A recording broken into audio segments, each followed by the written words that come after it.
Holy shit, after I just uploaded the other video and just started catching up on stuff I've missed over the weekend, apparently players and you know, Apex developers, people who've worked on the game or who are currently working on the game, have resorted to name calling and blasting each other over, you know, them having to fold their hand and basically say, okay, you know, we're not gonna make you guys buy the loot boxes, even though it's still an option. We'll let you have the other option of buying the cosmetic items you want, like right off the bat. So like apparently there's a lot of hate going back and forth. We're gonna talk about that. Holy shit. So so players and makers of Apex Legends resort to name calling over microtransactions. Over the weekend, the frustrations of the Apex Legends players percolating over the Battle Royales game microtransactions boiled over as developer on the game called players who are rude to developers as asshats and called one player a dick. Understanding why a developer would do that means understanding why the community is so angry. Okay, goddamn. Prior to this incident, the Apex Legends subreddit was a generally peaceful place. It really is.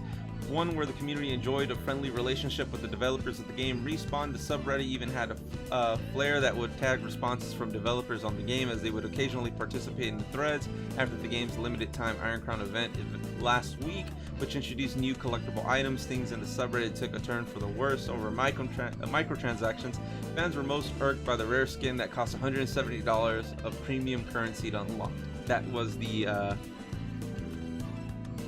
Bloodhound. I don't know why I was gonna say Panther. Bloodhound axe and skin, which was, yeah, like stupid price. For the most part, even as members of the subreddit were frustrated with the microtransactions, they were quick to shift the blame to EA. I mean, it is their blame. Who bought Respawn in 2017? EA is a habitual target for ire of video game enthusiasts recently over repeated controversies with microtransactions, as it seems meddlesome with the studios it acquires.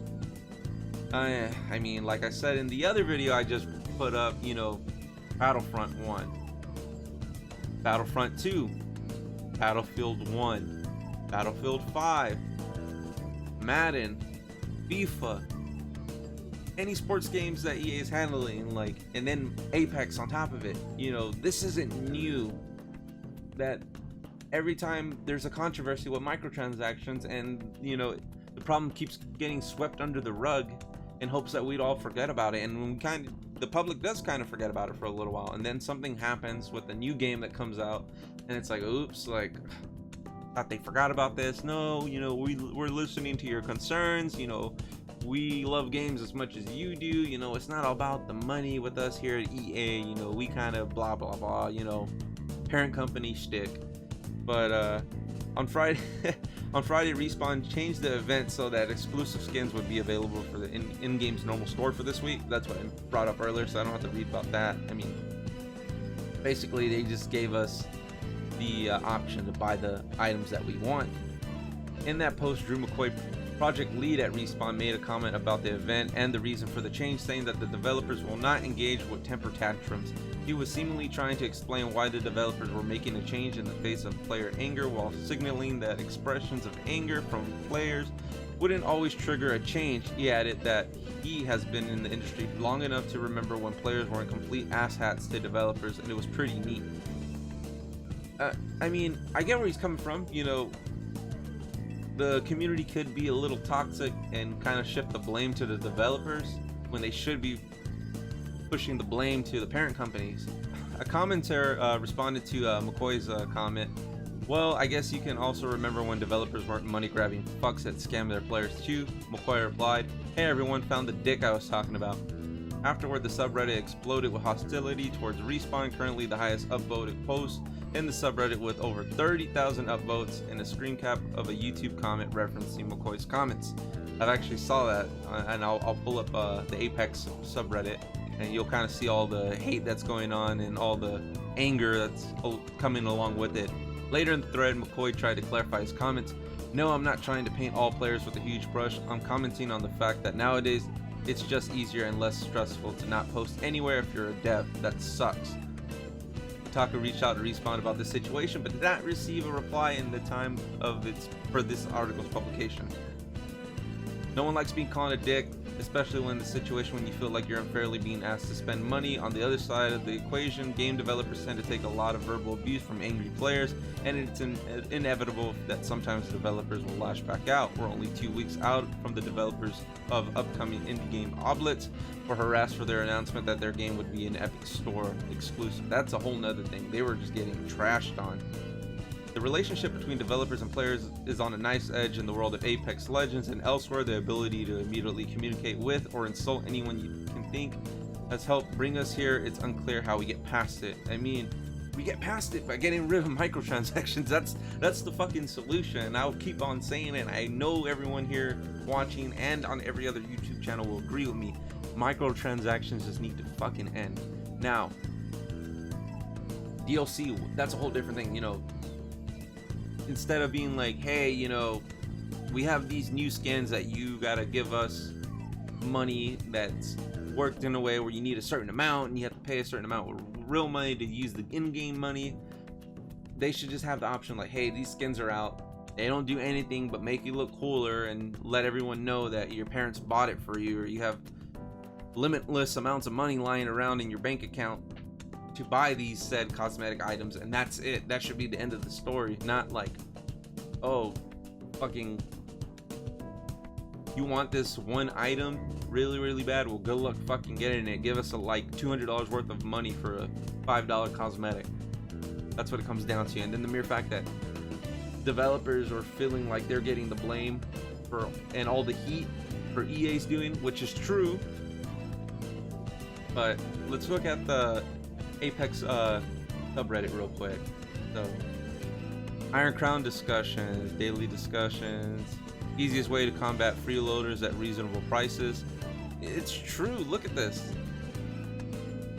I mean, that's all everyone wants. They just want the option to just buy these cosmetics. Okay, who would win 5 complete gaming experiences for $170? One cosmetic boy. Damn it. Yeah, these memes are, although I'm a freeloader, I still love you guys, so here's my fan art dedicated. Okay, 30 minutes more. But the thing is, like, the game is so good, you don't need to buy the cosmetics, but I understand, like, oh man, this shit looks badass, I don't want it. But so that's where, you know, the whole freeloader thing is. And I do understand that the microtransactions do help keep the lights on, but EA's taking in so much money, they could at least do us a favor and reduce it a little bit. You know, $18 for these fucking skins is still a lot of money, if just for the skins in general. $5. Okay, I just shot $5 for some skins, but not almost $20. They can go fuck themselves. And look, this is something I was kind of referencing. Made this out of frustration. These problems aren't something that's been happening just recently. It's been happening for a while. No one cared until recently, and it won't get better until people stop letting it happen. Yes. Oh yeah, look, I actually upvoted that a while back. No third-party server support. Remove features from previous games and later patch back in. Final 2 expansions had to be turned into a live service model, had a lack of polish, and team cut down to be sent over to Star Wars Battlefront 2. Okay, Apex Legends. Developer didn't let EA touch or know about the game until release. 6 months later, loot box mechanics added in, requiring users to spend $170 to unlock all the weapons and cosmetics. Yep. Marketed as a live service game, roadmap has been delayed multiple times. Hope for new items in game, but won't release to drag it out. Lacks polish and devs refuse to cooperate with the community. Battlefield 5. Let's look at Mass Effect. Began work on a solid engine, forced to change to the Frostbite engine that is not meant for this genre of games. Release is buggy as hell, cancels all future DLC and patches, and proceeds to shut down the studio. Anthem. Game releases with a lack of content, extremely grindy mechanics, repetitive gameplay loops, and constant server crashes. Hype DLC finally comes out and it's considered mediocre at best. Battlefront, the original one. Forces DICE, a team working on an already broken Battlefield 4 to work on a new game, releases in a very lackluster state, lack of content, no single player, very few maps, no space battles, and the rest of the content is still locked behind DLC. Madden 20 adds features that were removed from the franchise to cut expensive, heavy amounts of microtransaction, and requires players to pay a lot if they want to remain competitive viable, still charging $60 for a little bit of change. Battlefront 2. Broken servers, massive loot box scandals, so large Disney had to get involved, took 2 years to get to a semi-enjoyable state. Sense of pride and accomplishment. EA, the developers are hard at work addressing your issues. Fucking, we've heard that so many times, as you can tell right here. They actively lie, tend to release buggy and broken games, especially when involved. Fights for legal loot boxes. That's what you guys need to remember. They're pushing to keep these in all these games and further games that they are funding to be developed by all these, developers. Remember, whenever you're like, hey, I want to buy the skin, remember that they said loot boxes are the same as Kinder eggs and they're surprise mechanics. That's all I gotta say. I'm gonna end it right there.